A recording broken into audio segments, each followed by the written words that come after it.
The two pilots were airlifted to the Williamtown base after rescuers located them in dense bushland about 70 kilometres west of Gloucester. The rescue operation had been hampered by high winds, poor visibility and snow. Flight Lieutenant Hume was caught in a tree by his parachute, and by the time rescuers had arrived, he'd spent 3 hours in freezing temperatures. Both pilots are being treated for minor injuries and exposure at the Williamtown Base Hospital. Meantime, a court of inquiry is due to begin today into the crash. The Mackie jet from the Central Flying School based at East Sale in Victoria was on a routine training flight from Amberley to Williamtown when it crashed.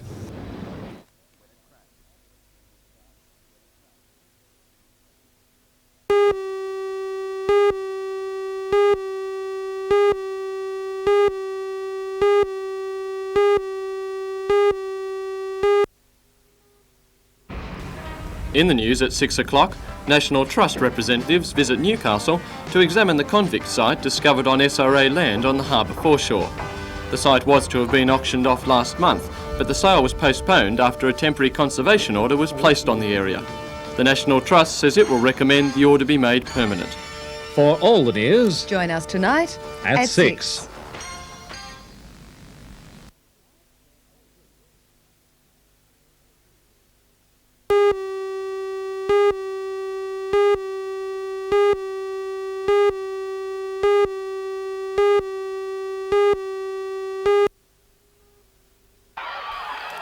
It's the risk of players returning to the game too soon after serious injury that has rugby union officials concerned. President of the Newcastle Rugby Union, Jack Scott, recently attended a conference in Brisbane where it was stated that most players who had received serious injuries on the field had been badly hurt before. The NRU, complying with a directive from the national body, the Australian Rugby Union, has now introduced a set of recommendations to deal with players who receive neck, head or spinal injuries on the field. We're suggesting that anybody that is injured above the shoulders, either a neck injury or a concussion, can't play for 3 weeks nor train, and that they must have medical certificates to say that they're fit to play again after that period. The NRU is also keen that a welfare officer be appointed to look after players who do find themselves incapacitated through serious injuries. His duties would be to step in at any time anybody had a major accident and would be there to look after the families, tell people how to go about claiming insurance, etc., etc. Certainly, these recommendations, along with the use of headgear and proper training, will only help reduce the risk of serious and permanent injury on the playing field.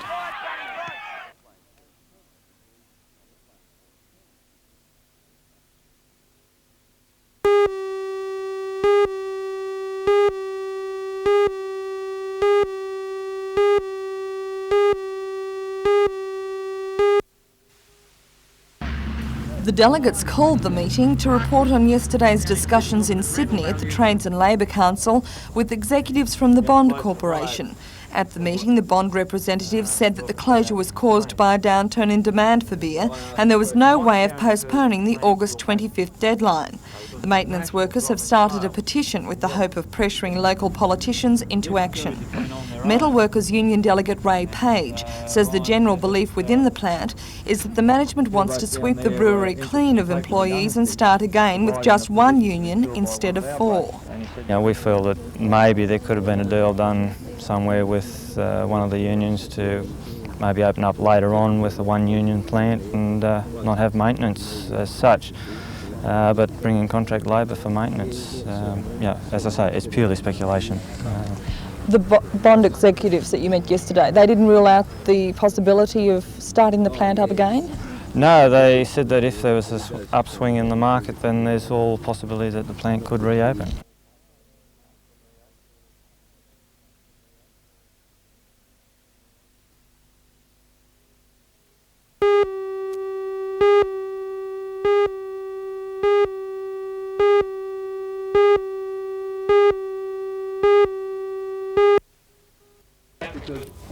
The decision to return to work is seen as a show of support for Prime Minister Hawke's call for a moratorium on industrial action.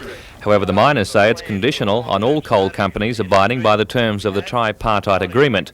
While accepting that job losses are inevitable, the union leaders told yesterday's meeting that under no circumstances would they allow working conditions to be eroded. National President of the Miners' Federation, John Maitland, says the month-long moratorium will allow unions to find out exactly how many men will lose jobs and find ways of reducing this number. Unions also hope to work out an ongoing strategy for the coal industry. While the majority yesterday voted to return to work at midnight, a national stoppage was threatened if coal companies don't stick to the moratorium. Unions are most concerned about BHP's Saxon Vale mine. Retrenchment notices are due to take effect from Friday, and delegates are fearful the whole spirit of negotiation could come unstuck unless Saxon Vale holds off.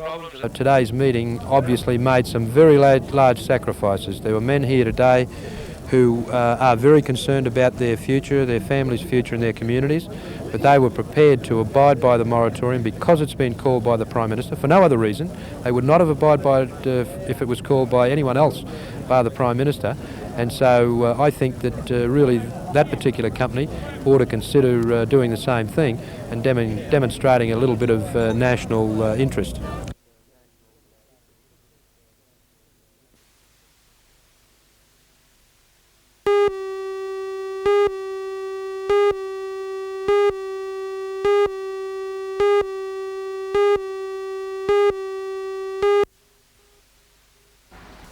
The Newcastle wire mill employs about 750 people and produces all types of wire, from reinforcing for pre-stressed concrete slabs to the more conventional fencing and barbed wire. The mill has been in the National Safety Council's 5-star program for about 3 years.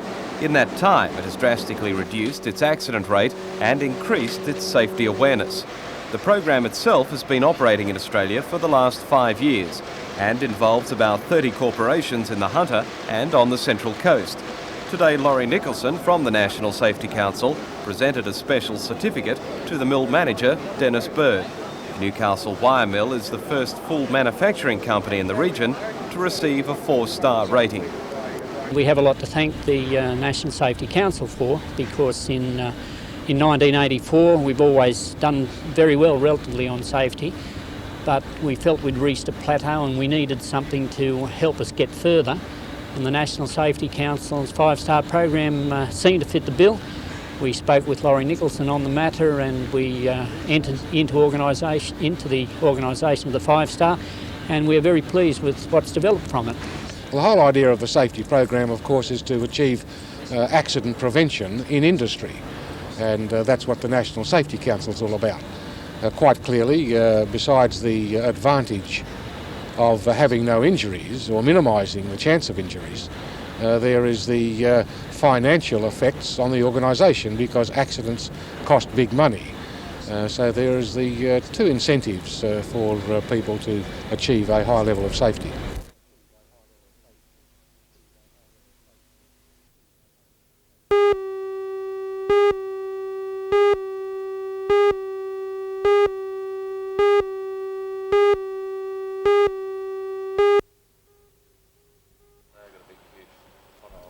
At 40 years of age, Dutchie has decided his family and work must come before Sheffield Shield and Test cricket. Bob is probably the game's best-known late bloomer. He played his first Shield game for New South Wales at 32 years of age and first Test at 38. During his 30 years in cricket, he has played all but 3 years with the Southern Lakes Club at Lake Macquarie. In 11 tests between 1984 and 86, Holland took 33 wickets, with the highlight his 10-wicket haul against the West Indies in Sydney in 1984. Australia hadn't won a test for a while, and particularly against the West Indies, and we managed to beat them in that match. And I was able to take some wickets also, so I think that'd be a highlight. The one highlight. I've got many highlights, of course. With no more state or national duties, Dutchie says he'll be able to spend more time with his 3 teenage children, including his 16-year-old son Craig, who plays B-grade cricket with the Southern Lakes Club. I'd like to play some great cricket with him, and perhaps I'll get the chance in the years to come. What will you do with all your time now that you don't have state and national duties? Well, my kids keep me pretty well involved watching their sporting events, and so I'll have plenty to do there.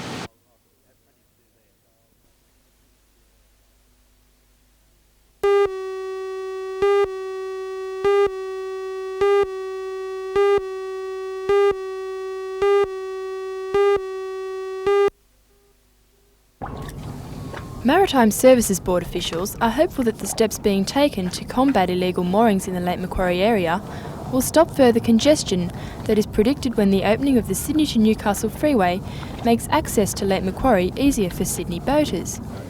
MSB officials say that of the 3,000 moorings on Lake Macquarie, only 1,200 of the moorings are registered, and of these only 20% meet the board's regulations.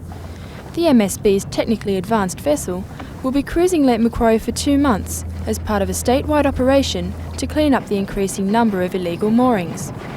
Inspections will be made to ensure that each mooring has an MSB number and correct registration visible to other boaters.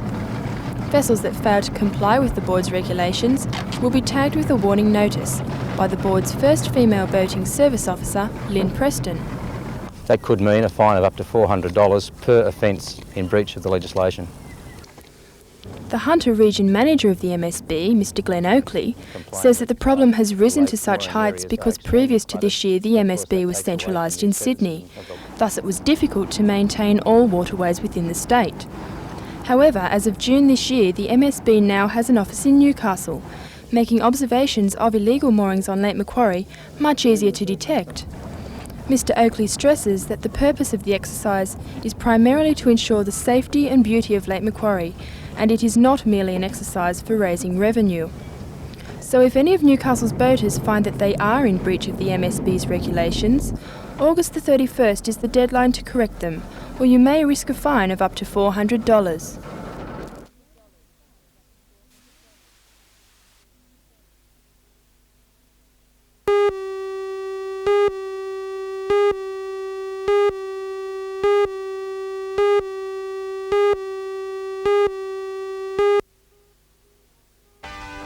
Hello, I'm Janelle Provost. Cessnock Corrective Centre has won a contract once held by the Newcastle State Dockyard. Inmates here are refurbishing demountable classrooms for the Education Department. For all the news, join us tonight at 6.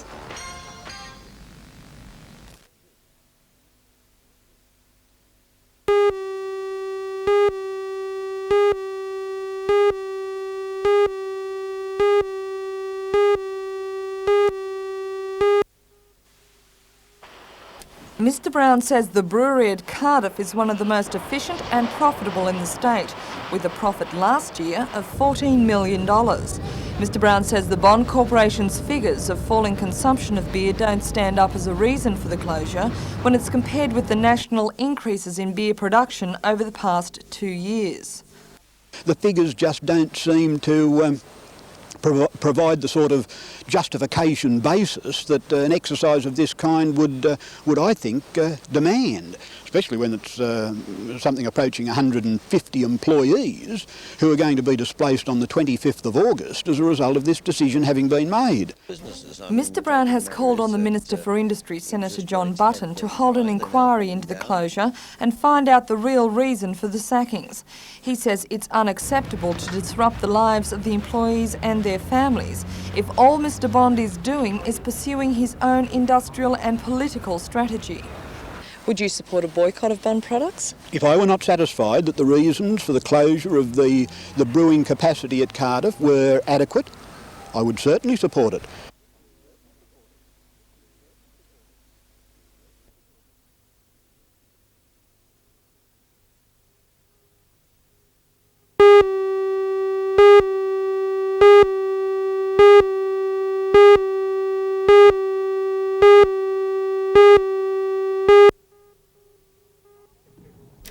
The trial for the project began tonight at the Newcastle High School Hall.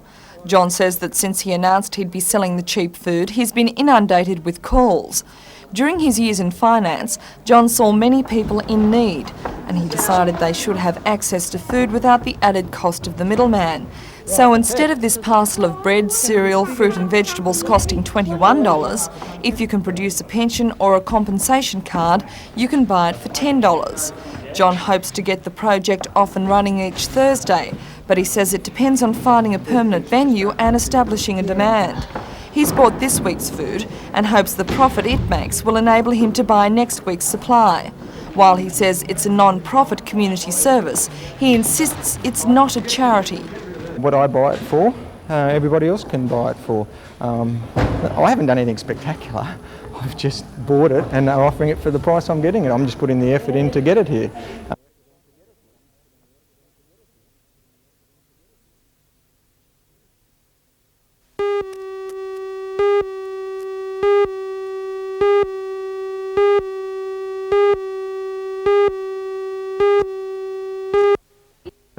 The Newcastle Inventors Society is a small but dedicated band of highly creative individuals. Last night it was engineer Bill Geary's turn to take to the floor. The roof hanger bracket is designed to screw on to existing bolts in the mine pits. Cables, air supply lines, water pipes and signs can hang from the bracket. Its advantages? It's fairly cheap, it's put on in a matter of a few seconds and it's recoverable and it can go onto a rusty roof bolt or a new one, doesn't make any difference, it works the same in either. The bracket is being tested by the Mines Authority to determine how big a load it can take, but then Bill has firm plans for his invention. Sell them around the hot collieries, of course.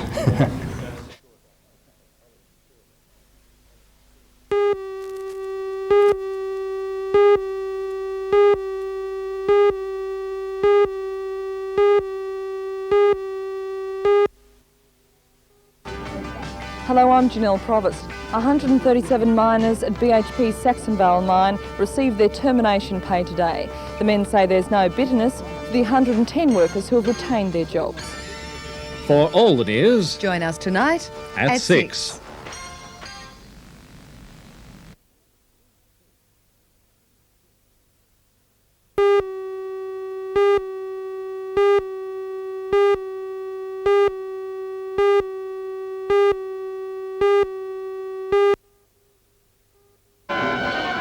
If you remember watching Batman and Robin after school on the TV as a kid like I do, you get your big chance this weekend to see the Batmobile, the original Batmobile, at the Custom Car and Hot Rod Show.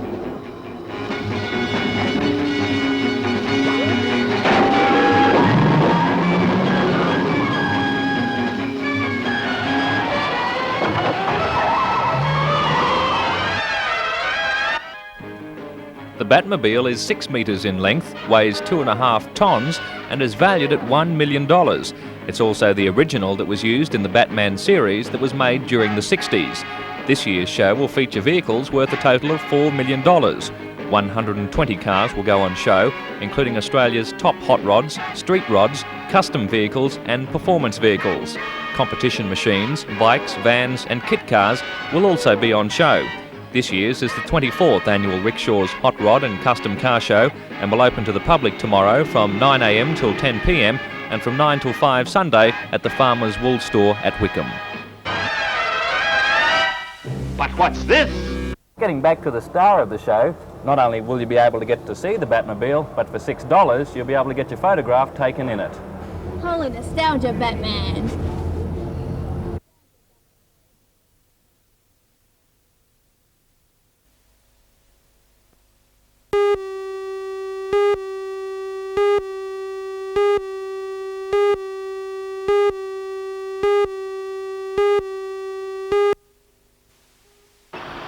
A full-scale police search was launched yesterday after a mobile service station at Merewether and a Caltex station at Warners Bay were both robbed at gunpoint. At 7 o'clock last night, police arrested a man and after 4 hours of questioning, charges were laid. In court today was 30-year-old John Baptist Bianchi, unemployed of Victoria, who'd been staying at Lemon Tree Passage. In addition to yesterday's armed hold-ups, he was also charged with robbing 3 other service stations at Wentworthville, Haberfield and Concord, all late last month. He was also charged with possessing a shortened .22 calibre rifle. During his brief court appearance, he was remanded in custody and the case was adjourned until next Tuesday.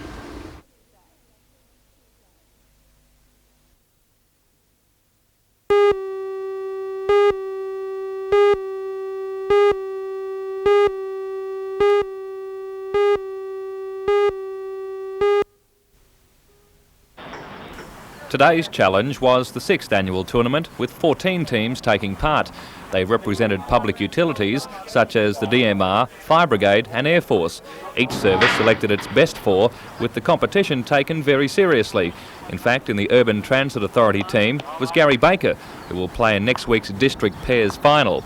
For the last 2 years, the Maritime Services Board, skipped by Mill Mattingley, have won the trophy, and they did it again today, finishing with 5 wins. Joint second were the Shortland City Council and the Water Board with 3 wins plus 17. The NBN trophy will be presented at a high tea tonight, which will be attended by the players and the heads of each utility.